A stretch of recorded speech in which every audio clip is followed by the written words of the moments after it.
Welcome back to Kyla's Keys to Real Estate. If this is your first time here, welcome.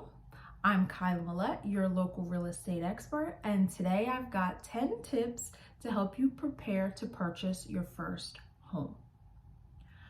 Purchasing a home can be very exciting. It's also a very complicated and intimidating process. There are a lot of moving parts, a lot of people involved, a lot to handle all at once. But you can reduce your stress by preparing ahead of time. So here are 10 things that you can do ahead of time to help make the process run a little smoother. The first thing I suggest you do is to check your credit report. Get a copy from all three bureaus, Equifax, Experian, and TransUnion. You want to do this about a year ahead of time. This will allow you to dispute any discrepancies and to raise your score if need be. The next thing you'll want to do is to speak to a lender. You'll want to get pre-approved. Know exactly what's within your means and how much house you can afford. I call this your purchasing power.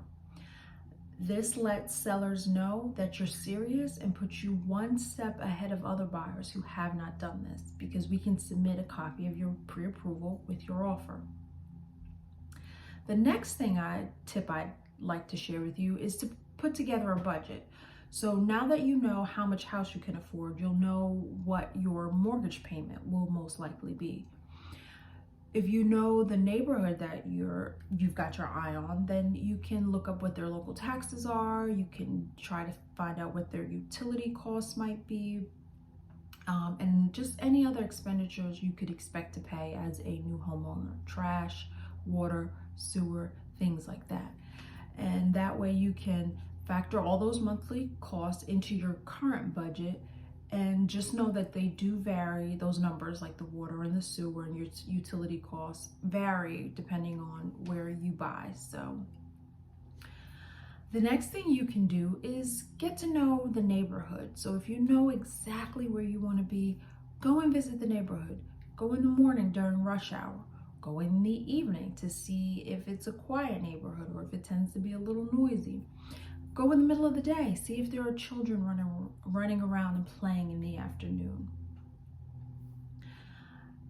After you've done all that, you'll want to call me. You want someone on your side who knows what you're looking for in a house and understands the local market. I can help you do that.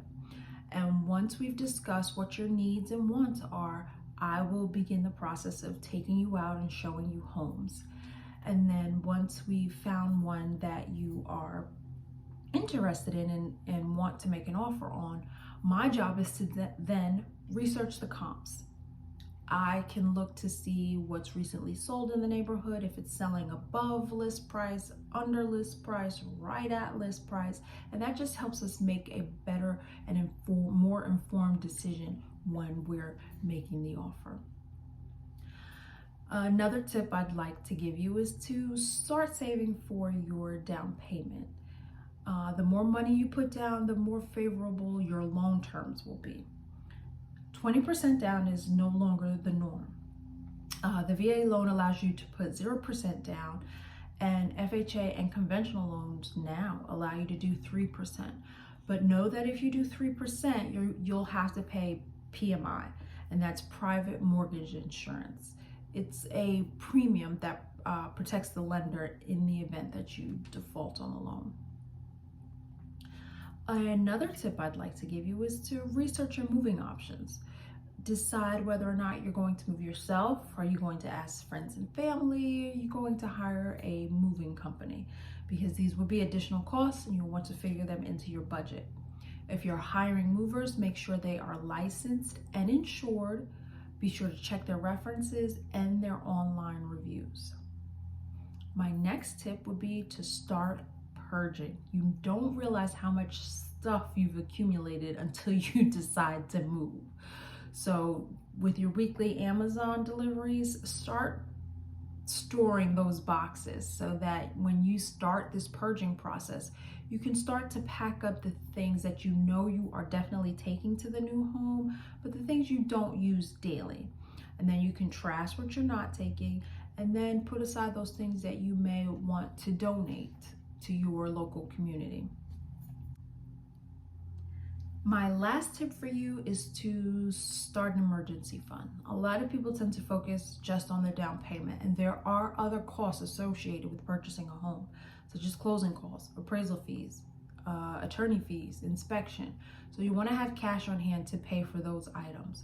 But you'll also want to have a little bit of cash set away just in case an emergency pops up after you've closed. Maybe your hot water heater goes, there's a tree in the backyard that you'd like to remove, little things like that. You'll just want to have a little extra cushion just in case you have any of those things come up.